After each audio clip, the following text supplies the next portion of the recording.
In my top 10 best of 2022 video, I declare the Tau Empire Fire Warrior pack the best 4-pack you could get in 2022.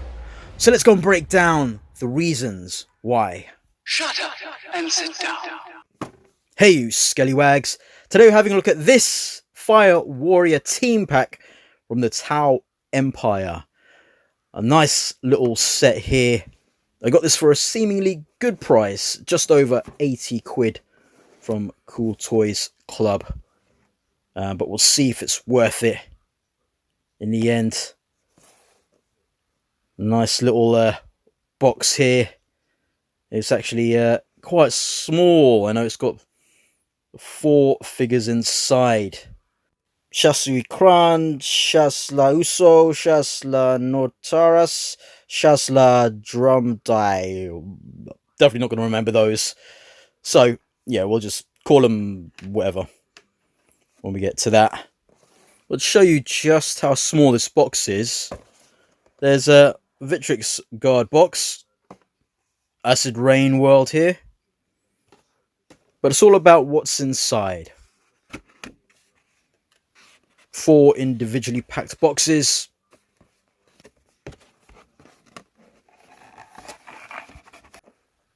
So here are all the 4 boxes for the figures.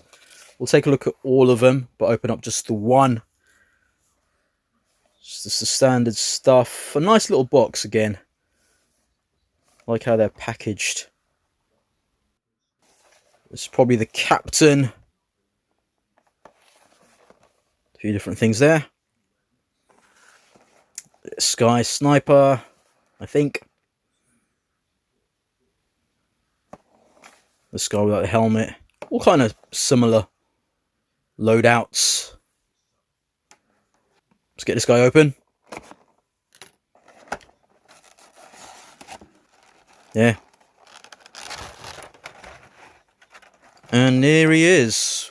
That's how they'll look in the package.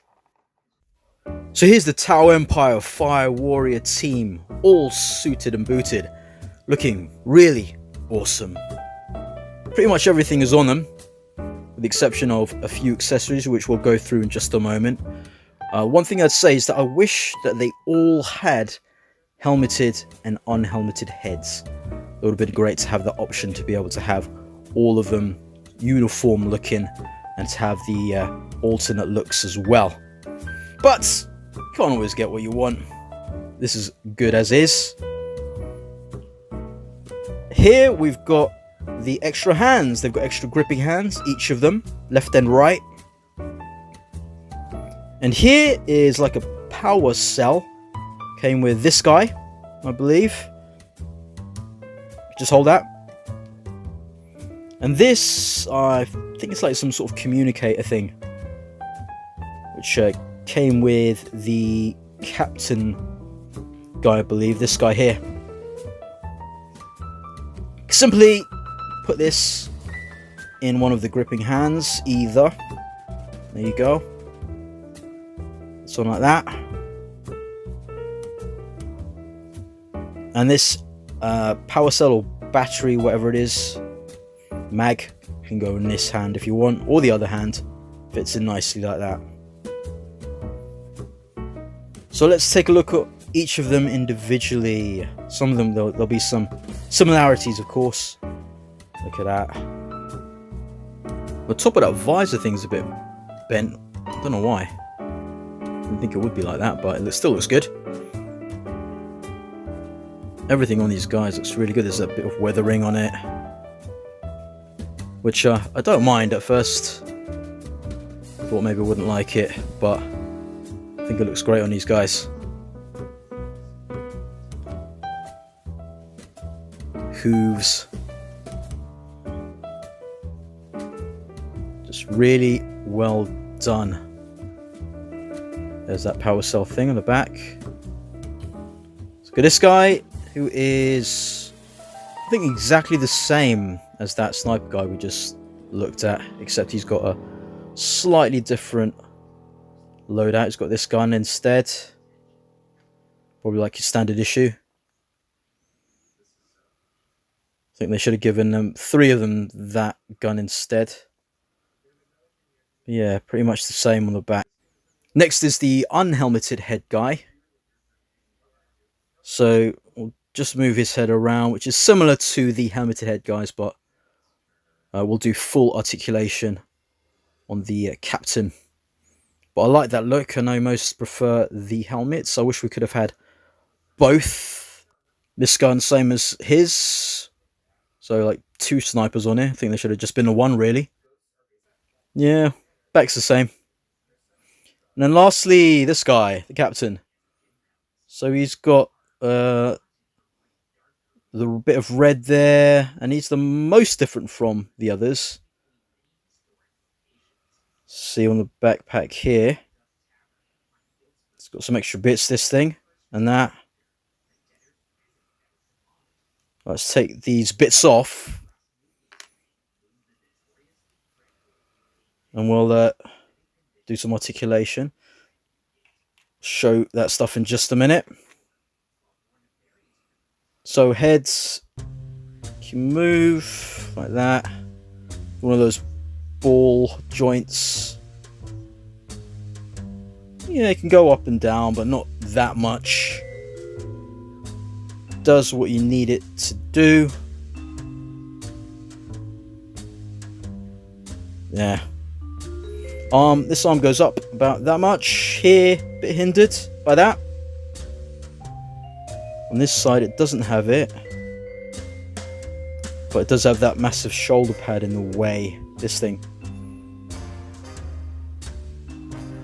can go, yeah, see how that works there. Can go all the way around if you want. This goes all the way around. Bend there, but that's actually enough for this figure to wield its gun. We'll twist there too. Here on a double barbell. Movement up here. And also at the waist. Down there, look. Jean-Claude! Ooh, not great, alright. Great balls of fire. See these things there hindering it a little bit on the sides. This leg goes up on a kind of angle, about there. Then back, there. Twist at the thigh and hip, really. Double bend at the knee, a great bend there. Look at that. And this hoof thing works down like that and up, so it's not sort of centered, it's on this small, bigger toe. See? And you can kind of pivot it like that way, from side to side. Just got to remember that when posing. So this just goes on the back, on the circular joint thing, which I thought was a problem at first. So I was like, why didn't they just make it kind of square? But it works. This knife can fit in this hand or the gripping hand if you want. There's the gripping hand. There, look at that.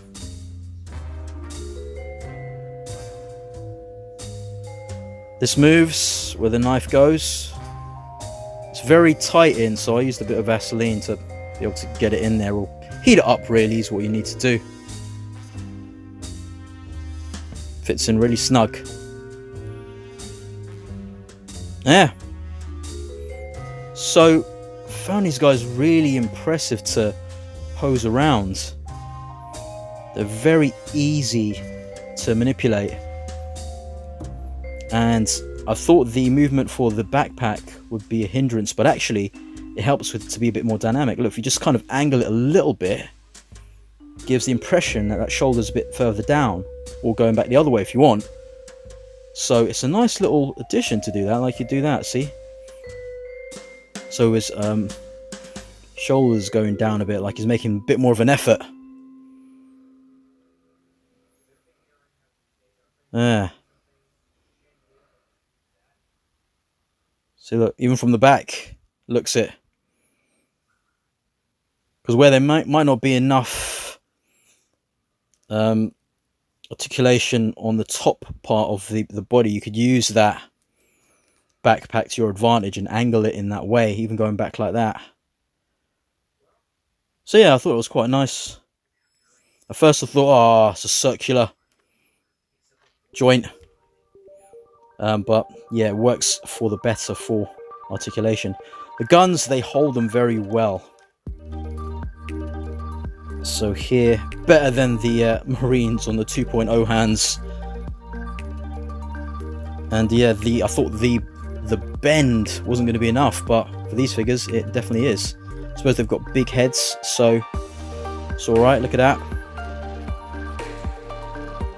It just looks so great. You know what? Actually, let's just get him on proper bend on the knee. Like that. There you go. And just adjust this to go down a bit more so it's straight. Yeah, you can look at that.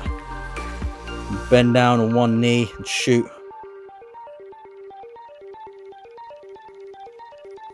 Awesome stuff. Him, we'll get him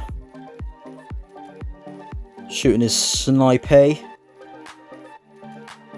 Sure, this is a sniper rifle, right? Just think they should have had just the one sniper. These guys definitely hold their guns really well. The best of the Joytoy 40k stuff, actually, I'd say. Next is this guy with his mouth open like he's about to say something and tell the others. So he's gonna do something like that, where he's like, "Hey, look at that over there," or something. So yeah, the hooves, you get used to it. First you think there's not enough there to make him stand, but it works. This last dude, will get him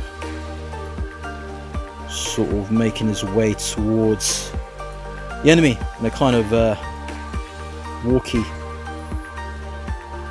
stance type thing. Walking towards the enemy. Yeah, these guys are just brilliant to play about with. Even if you had just one of them, if you're able to get just the one, just have them on your desk to pose and stuff. You can get them to do that, so it's balanced. Look at that. See? Ta-da! Well, this is definitely a nice little 4-pack set. So for comparisons, I wanted to do something a little bit different. So over here, we've got the Abaddon Geist from Acid Rain World, my best figure of 2022 last year, and Steiner from Joytoy, number 2 in that list. And then we've got Shadow Sun, of course, in the back there, as she goes with this Fire Warrior team, of course, from the Tau Empire. So we'll just compare this blue guy's head there against the normal human-sized Joytoy head. Bit bigger, but you can expect that, I suppose, from some Xenos. And this guy for Acid Rain. So I think they still work together. Let's do some swapsies. So Steiner, we'll put that on this head. I'm just going to kind of put it on, not all the way. There.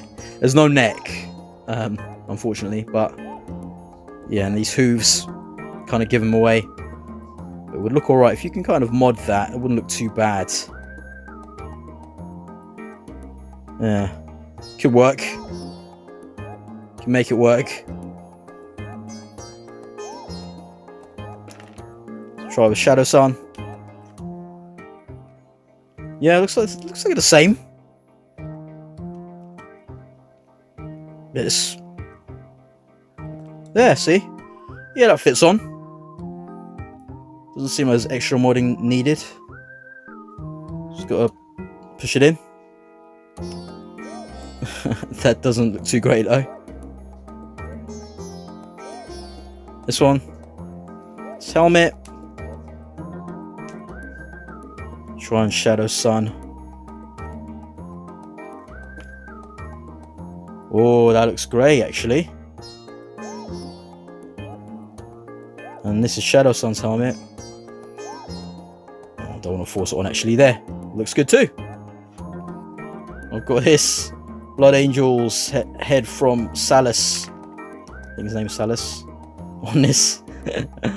Oh gosh, yeah, it doesn't quite work. He looks like, yeah, guy with a big head basically. Yeah, there we go.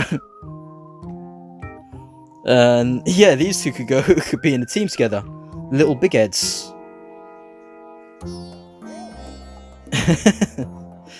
The normal Joytoy figurehead, yeah. So the Warhammer 40k heads are definitely a bit bigger than your standard Joytoy head. But if you want a bit of comic relief, I suppose. So this is a brilliant set to get. I think the most versatile of the 4 packs you can get. You can put it into other 118 lines and it'll work. More videos coming, so check those out. Keep an eye out. Like, comment, and subscribe. And I'll skelly you later. Thanks for watching, and farewell to thee. Oh, who are you? I am Job. Something so familiar. I am Job. Well, that sounds marvellous. Or you? Huh? No! That's cultural appropriation, mate. You and you, both of you. All right, calm down. We just thought this was for the greater good.